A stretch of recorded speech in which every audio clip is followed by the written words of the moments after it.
welcome to another episode of Thinking Historically About. We are actually recording this episode on Election Day, November 5th, 2024. And given the topic of our conversation, I think it's fitting to acknowledge that today is Election Day. Today, we are thinking historically about the Civil Rights Movement. And in particular, we're thinking historically about how Black Americans exhibited agency and asserted their agency amidst discrimination during the movement. For my guest today, we have Dr. Curtis Austin, who is an associate professor in the School of Philosophical, Historical, and Religious Studies at Arizona State University. Thanks for joining us, Dr. Austin. You're welcome. Thank you for having me. To center the conversation, let's get to know you a little bit. I'm curious, what drew you to this particular area and era of history? I don't know how much time we have, so I won't take all of it explaining that. But part of it is just environment. Like I grew up in Mississippi, had wonderful schools, great teachers. Loved them all. Good parents and good relatives, but quite frankly, nobody mentioned the civil rights movement to me as we were growing up. There was, back in those days, in the 70s, Black History Month was more like February 1st. It was like Black History Day. So you'd go to homeroom and somebody would say something about Rosa Parks or George Washington Carver or Martin Luther King. And, that was it. There was no more Black History Month. So it's not like I knew zero, but it was pretty close to zero. But of course, you can see what's happening around you, and the racial dynamics in that space just kind of threw me for a loop, and I didn't know why the adults were behaving the way they were behaving. So fast forward, I'm in college in a history class, and a professor starts talking about the civil rights movement. And I'm literally sitting there having my mind blown. I mean, some of the things he's talking about quite literally happened in my mother's backyard. So, for example, the Meredith March in June of 1966, after Stokely Carmichael gave that speech on Black Power in Greenwood, they were in my hometown, which is Yazoo City, Mississippi, 2 days later. Wow. And King came and gave a speech to kind of clarify what Black Power was and what it was not, right in my mom's backyard. And she never mentioned it. My dad never mentioned it. My uncles, the preacher, my coaches, like, so I was upset. Like, why didn't you teach me all this stuff? And had a bunch of questions. And finally, the professor was like, you know what? There's a term paper you can explore those questions there. And once I started reading in that area, I just wanted to know more. And the more I learned, the more I wanted to know. I'll just say that I thought of myself as a particular kind of person because I didn't have this historical background and I didn't want to be that person. And learning that history helped me realize, oh, that's not you anyway, you know? Like it didn't actually happen like that at all. And I thought like Black people hadn't done anything. So I'm glad to hear your lesson used the term agency. I like, why aren't y'all? And it turns out they had done quite a bit. So much, you know? Yeah. So that's kind of what got me into the study of the civil rights movement. Like I was just upset that folks who had took part in it, folks who raised me, didn't teach me that stuff. And so I decided I'm going to learn everything about it that I can, and it's turned into a career for me. Yeah. You know what I'm genuinely curious about, and I don't know if you've either uncovered it in conversations with your family since or in your own historical research, but it seems like that this great movement for civil rights, for equal rights, from your experience at least, wasn't talked about in your own community.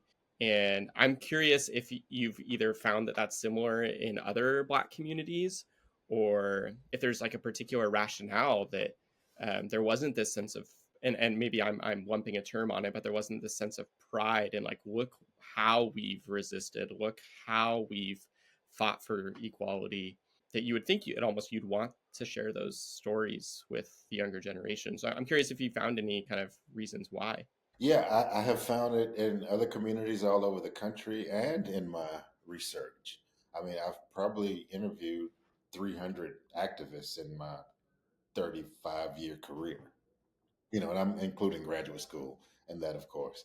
So when I press people, activists, parents, uncles, folks that, weren't necessarily on the rolls, but maybe cooked food or opened their homes or, delivered a message or what have you, during the movement. They thought of it as, and I'm going to use my air quotes here, that mess. Like nobody wanted to talk about that mess. I mean, there was so much upheaval and, of course, so much trauma. People were run out of town, fired from their jobs. Some people were injured. As we know, some folks were killed.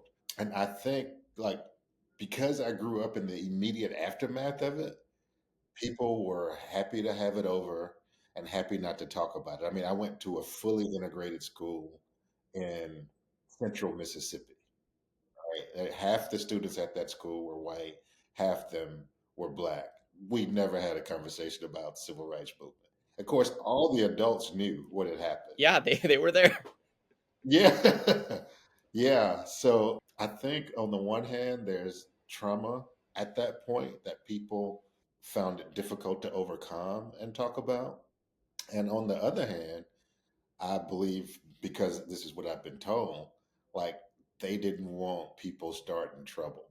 Like, don't tell them, like, things are fine now. Let's leave it like it is. If we just don't mention it, then nothing will come of it. Like, that's essentially the story I've gotten from the overwhelming majority of civil rights activists I've interviewed and my own family members. Yeah, and I think like we make those conscious choices all the time, right? Like, is this worth bringing up? Is this worth hashing out? Like, are the potential repercussions worth it? And I mean, I make those choices, I think, daily in conversations. I guess I was just maybe caught off guard. There's just such a beautiful movement that it was just fascinating to me that, people weren't kind of rejoicing from the hilltops. But at the same time, I think that makes perfect sense, right? Like, this very much lived trauma and potential backlash. I mean, we see this backlash now, right? We saw this in 2021. No, I appreciate those kind of stories. That helps me think through it. But getting to this movement, so the students in our unit are asked to engage with a prompt, and I'll read it in a second. Yeah, actually, let's just dive into it. So the students are asked,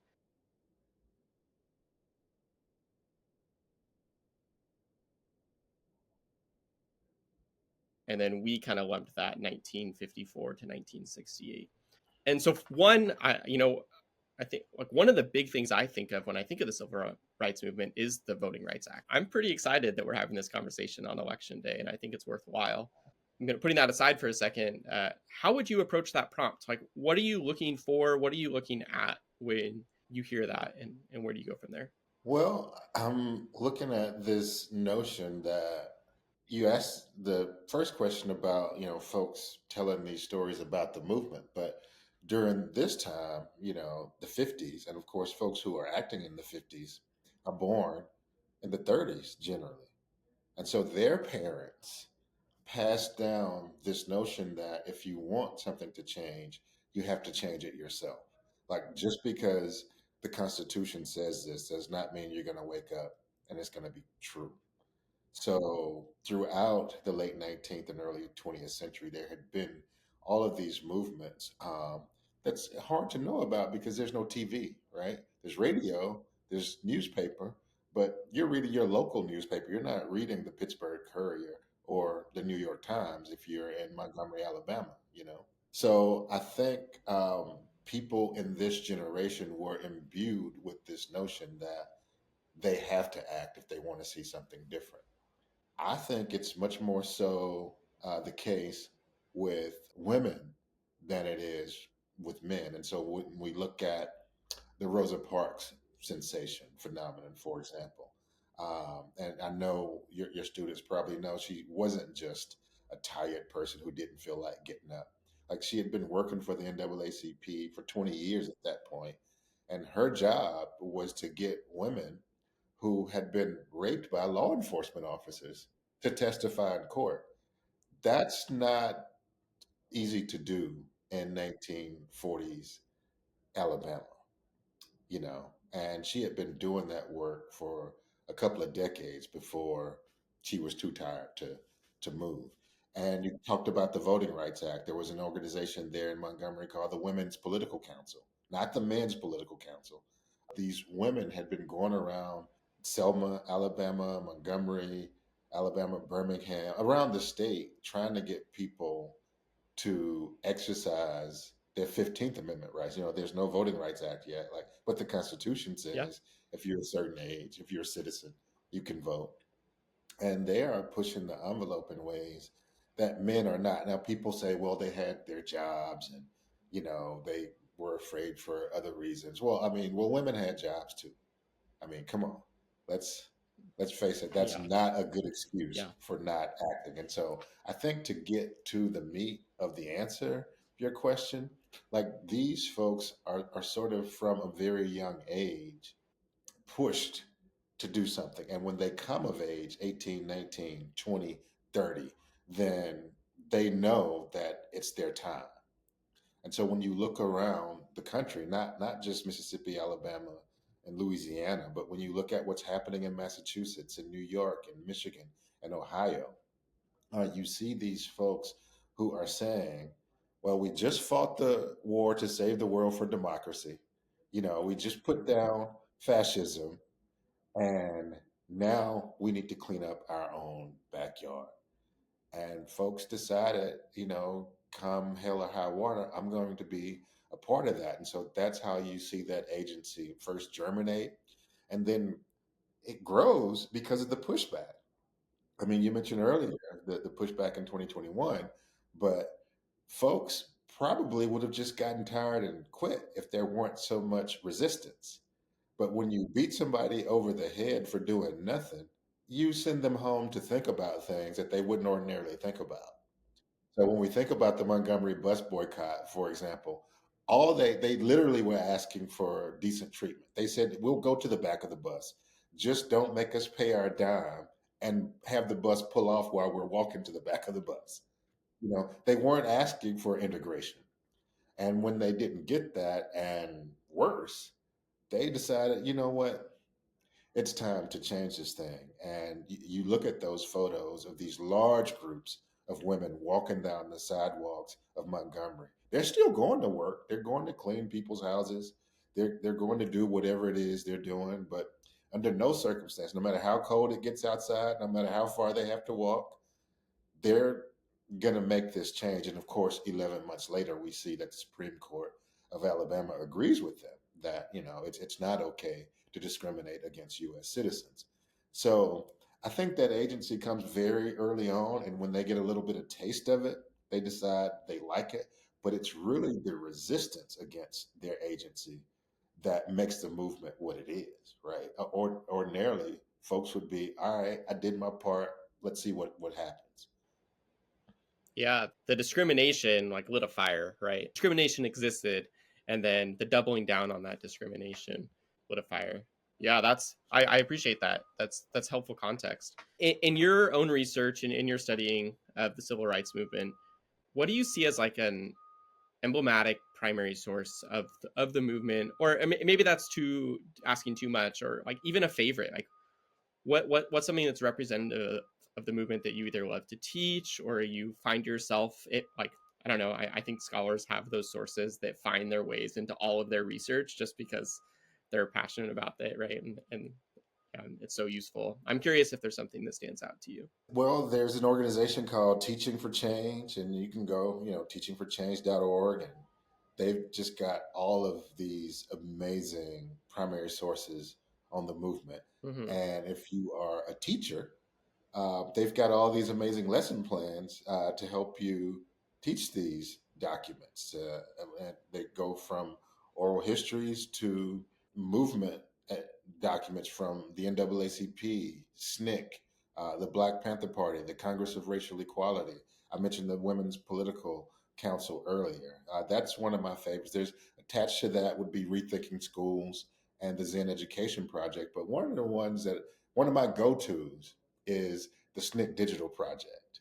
Like, if you want to learn Southern history through the movement, the SNCC Digital Project will help you do that because it essentially has everything anybody ever wrote about SNCC and everything SNCC people wrote themselves. It even has the transcriptions to the watch line, the telephone line that they use to call the White House or the Attorney General. Hey, like they've got those transcripts. Like here, this thing is going on. We need help. Kind of. So you're almost right there. You know, you're not there. It's 60 years removed, but you know exactly what was said by both sides. And so that's a go-to for me. The SNCC Digital Project would be my favorite. Can you tell the students that might be listening a little bit more about SNCC and why SNCC is such a central part of the movement and why like kind of looking at that project is so helpful for understanding the movement? Well, absolutely. I think that's very apropos to what we're talking about here because what we see happening, we get World War II, we get the 50s, you know, Brown and all of that. And here come the 60s, and we got this new president, and he's going to fix everything for everybody. But it's not happening fast enough for a certain group of people. And that certain group of people is young people. And it's not relegated to color. So these white students get together with these black students and say, we're going to do something about this problem. And they come together in Raleigh, North Carolina in 1960, and they formed the Student Nonviolent Coordinating Committee, and their chapters and offices in Madison, Wisconsin, just like there are in New Orleans, Louisiana. And they decide they're going to integrate these buses. They're going to integrate these lunch counters. They're going to secure the franchise for everybody because a lot of people don't know is poor whites were not being allowed to vote in ways that blacks weren't being allowed to vote as well. So it wasn't this completely strictly racial thing. So, you know, this interracial group of young people, most of whom are in college, but some are, you know, in high school. Some are not in school at all. They're just young. They're pretty much nobody's older than 21. It's a rare person that's older than 21 in SNCC. And they decide come what may, you know, no matter if we get kicked out of school, if we get put in jail, if we get killed, we're going to do this thing. And a lot of them got kicked out of school. A lot of them went to jail. And a lot, well, maybe not a lot, but about a dozen SNCC members got killed. But their point was to make the United States live up to its creed. And there hasn't been an organization like that. So I studied the Black Panther Party. I love the Black Panther Party, but it had nothing on. It's pretty easy to pick up a gun and say, if you shoot me, I'm going to shoot back. But it's not that easy to go into rural Alabama and say, we're going to get these people their right to vote, and you don't have any weapons. All you have is your body. That is much more difficult than being in the Black Panther Party. So you got these people who realize there are racial issues and there are all kinds of racial tensions inside of SNCC, but they are sitting down. I mean, SNCC is famous for having these 10, 12, 24, 36-hour meetings where we're going to come to an agreement regardless of whether you like it or not. And sometimes it takes that long, which is why I like the SNCC Digital Project because the minutes to all of those meetings are right there, and you can see what these arguments and debates and comments and questions were about and how they resolved them for the most part. So, you know, it's an organization that decides that we are citizens and we deserve our right to assemble.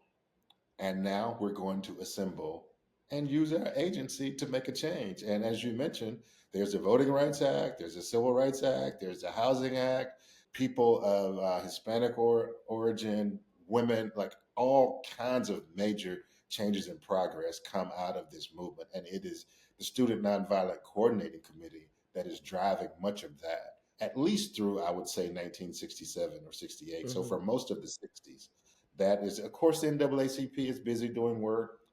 I mentioned the Congress of Racial Equality. They're doing work. They're getting shot and run out of town too. The Black Panther Party comes along rather lately and late in the game and does some things. But it's this group of young people that really put their lives on the line. And we're talking folks that are well to do.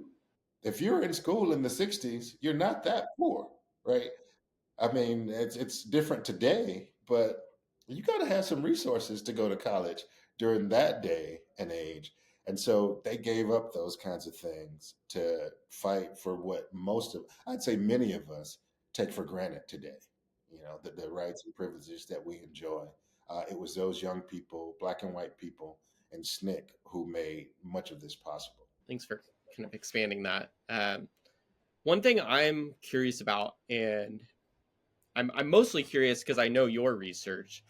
Uh, when we think of the civil rights movement, I think, like a Rosa Parks and a Martin Luther King Jr. kind of come up. And sometimes we'll reference Malcolm X. And then maybe in tangent to him, we'll bring in the Black Panther Party and the Black Panther movement. And this unit acknowledges, and one of the sources that students engage with is directly tied to, or two of them are directly tied to the Black Panther movement. But so to set some context, I think when we talk about the civil rights movement, we either don't mention the Black Panther Party, we mentioned it as a side, or we mention it as a sidebar. And so I'm curious, just what is the role of the Panthers? Why do we need to consider that party, that movement, as a part of the civil rights movement, and recognize maybe the tensions within? But yeah, I'd love just to hear you expand on that. So in October of 1966, these two college students, Bobby Seale and Huey Newton, got together to form a new organization. And they did so because they had joined a number of organizations in the 2 years prior to that that simply was not cutting it for them. Now, keep in mind, they're in Oakland, California, and their parents have migrated from Texas, from Louisiana, from Mississippi to Oakland because there's jobs there, there are integrated schools there. It's not like there's no racism, but it's not quite like it is in Louisiana. So they are still experiencing some of the same issues, though. And they're saying, we're not going to be like our parents. We're going to stand up, we're going to make these demands, and we are also going to defend ourselves in the process. That was new. And by that, I mean saying it was new. SNCC members defended themselves, they just didn't talk about it. Sure. People in the NAACP defended themselves, but they never would have had a public conversation about it. Wow. So it's the Panthers that really make it clear that as human beings, we have a right to self defense, not as American citizens, Mm-hmm. but all humans have a right to their own safety. So I think that brought that aspect into the conversation. But also, I think the group is important because they put so much pressure on other civil rights organizations to do more that the government responded to that, right? You have a whole coterie, a whole range of organizations doing any number of things from Maine and New Hampshire all the way to Seattle, California, and back to Florida and everywhere in between.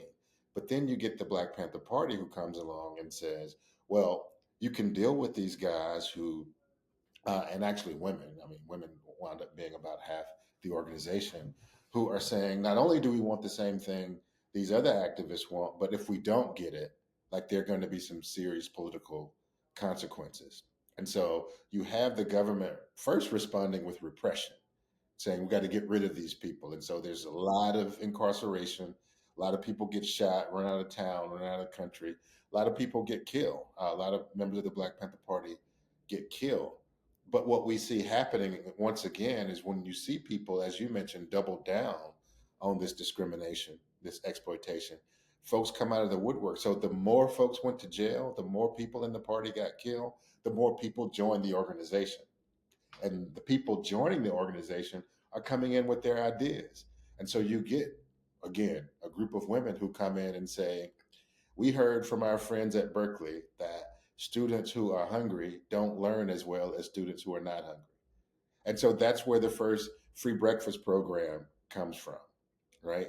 And the free breakfast program is this thing where folks in the community and the Black Panther Party come together, cook breakfast for anybody, not just Black kids. Could have been Mexican kids, could have been white kids, could have been Asian kids, and it was all of those. And you see those test scores and those grades going up almost overnight. When that program started to work well, they started giving away shoes, giving away clothes. And then they came up with the free medical care program, free health clinics all over the country. So, and they were so successful that the way the federal government did it, because the repression wasn't working, the way the federal government responded to it was they created their own free breakfast program. So, as a poor kid in the late 60s, early 70s in Mississippi, I got a free breakfast because the federal government didn't want people going to the Black Panther Party's free breakfast. You know, I got free medical care. I mean, I grew up poor because the Black Panther Party had opened all these free clinics. By the way, using 99% of the people running these free clinics were white doctors and white medical students. They weren't Panthers, right? They came out of the medical schools at UCLA, at Chicago, and New Orleans, and they gave their services for free. Like the needles, the medicine, the train, everything was for free. And so I tell people the Black Panther Party could not have existed without white people. There's a line in my book that I talk about them having so much support from the white community that they literally had to hire people to open envelopes. You know, they never had an issue with money. In other words, going back to the free breakfast programs, well, where are they getting the milk and eggs and pancakes and orange juice and grits and so on and so forth from? From the local grocery store that are owned by wealthy white people. They're given these things for free. So what we can see through the Black Panther Party phenomenon is they tried their best to not talk about the race issue. Their thing was the class issue. People are poor because they don't have money. They're not poor because they're black, you know. And this included Asian, white, Latin American, and so on and so forth. And so it was a real threat to the status quo. That organization doesn't exist anymore, of course. But when we look at the healthcare system, when we look at the free breakfast and lunch programs, when we look at all the things that have gone on with disability rights, the Panthers actually started that in the late 1960s, saying people should have a way to get up on the sidewalk without tripping. And so they make these sidewalks where you can roll your wheelchair up on it. That is a Black Panther Party program. So I think they're important not only for bringing in this discussion about self defense and protecting yourself, but also, again, putting pressure on other organizations to put pressure on the federal government to do what it should have been doing the whole time. And I mean, I then grow up in a society where I don't even know any of this stuff happened. I mean, I'm just enjoying myself. I have white friends. I can drink out of whatever water fountain. I can live in whatever neighborhood I want to. Of course, I couldn't because I was poor and I was a kid, but I had to live wherever my mom said we were going to be living. But my life compared to my parents and my grandparents' life is, exceedingly different because of what folks in SNCC and organizations like the Black Panther Party were able to accomplish. Yeah. I'm curious, and please, push back or tell me this is not complex enough. But in listening to your summary of kind of the role of the Black Panthers, I see, and I'm going to use the term like mainstream civil rights movement, and let me know if there's a better term, but really focused on rights and like the policies associated with those rights. And it sounds like the Black Panther movement's really focused on needs. And not to say that either weren't focused on one or the other, but the class component of the Black Panther movement, at least I mean, and I'm no scholar on the civil rights movement, but I don't see as much in SNCC. Yeah, in a lot of these kind of policy driven coordination of the civil rights movement. I don't know. I'm curious kind of what you pull from that. No, I think you've got your finger on the pulse of it. I think you're absolutely right. It's much more need based and right based. In fact, the Panthers, although they registered a lot of people to vote, otherwise they weren't so much interested in policy changes. Their position was this is something the community needs, so we're going to provide it. I mean, they had a free carpentry program. So if you had a drafty house, they'd come out and fix your drafty house for free. If you had problems with the principal at the local school, they'd go with you as a parent to meet with the principal, and that problem would be solved, right? But it also is very mainstream because if you look at the Black Panther Party's guiding document, which is something they call the 10-point platform and program, they're asking or they're demanding things like adequate housing, you know, adequate employment, a jury of our peers. They're saying, listen, we actually already have the stuff we need. We just need it to be enforced, right? And so when I teach it, of course, people experience the organization because of popular media as exceedingly radical. I find them very reformist. Now, you don't have NAACP members in general. Some of them are, but in general, they're not shooting at cops, right? That's not what I'm trying to say here. But I'm saying if you look at their 10-point platform and program, there is nothing radical about wanting a job, right? There's nothing radical about wanting your vote counted. There is nothing radical about wanting a jury of your peers. Like it's already written in the founding documents. And so I think much of what we see with the party's legacy is something contrived from how they were portrayed in the local news during the time. I found that nearly two-thirds of the news coverage of the party, whether it was news media like TV or print like newspapers, they're connected to either people who are friendly to the FBI or the FBI itself. And so you really can't understand the party by reading the New York Times. And there are thousands of stories in the New York Times on it. If you don't go to the communities where they had chapters, if you don't talk to the Panthers themselves, if you don't talk to police officers like I have, you won't be able to know. At the last few years, just as an example of the Black Panther Party, local police departments were going to party headquarters saying, we want to hire Black people. What do you think about this guy? What do you think about this woman? Nobody knows that story, right? If you just read the Washington Post, then you'll think these are some bad people. They deserved everything they got. But at the end of the day, they were trying to move away from the conversation around race because the mainstream civil rights movement had, done a good job with that and to say, here are the things that are going to make these laws worth having, right?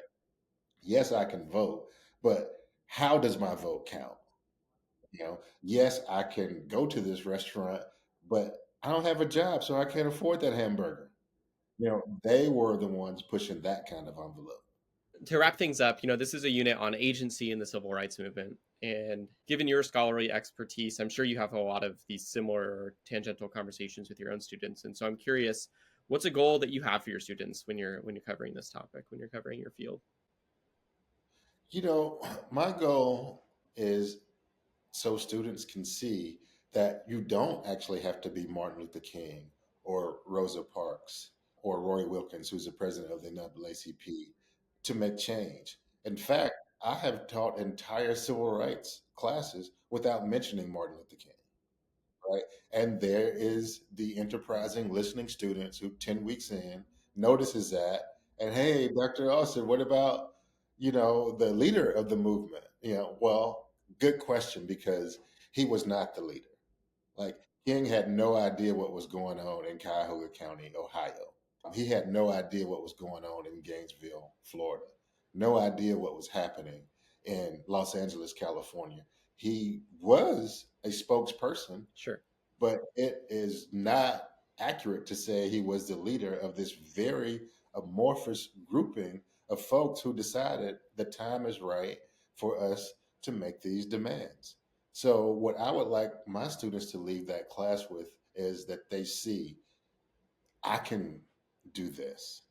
Whether it's on the civil rights level or just if I got a business degree, if I have a degree in management, if I'm, getting a degree in political science, maybe I'm going to be the mayor one day, a city councilman, a governor.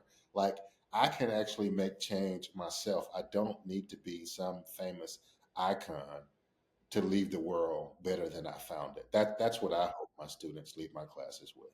Yeah, that's a perfect way to end. Dr. Austin, thank you so much for joining us and thinking historically about the civil rights movement. Thank you so much for having me. This was a pleasure.